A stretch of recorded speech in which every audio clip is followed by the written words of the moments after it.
ঈদ কাটাই এলাম আমরা, আবার সামনে একটা ঈদ, এই মাস পরে আবার ঈদ। এই ঈদে বেতন বোনাস, আবার কোম্পানির আবার ডাবল বেতন, মানে একটা বোনাস দেওয়া লাগে, বেতন দেওয়া লাগে, দ্বিগুণ বেতন না?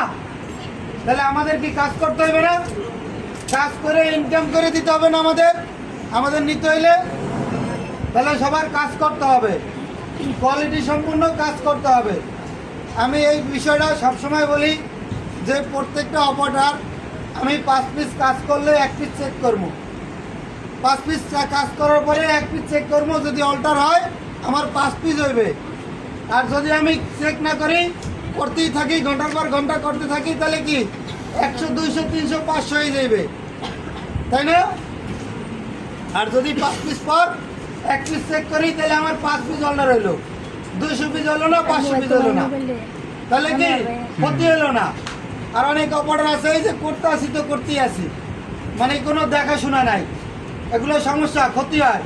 অল্টারের পরিমাণ এখনো কমে নাই, ওইভাবে কমে নাই।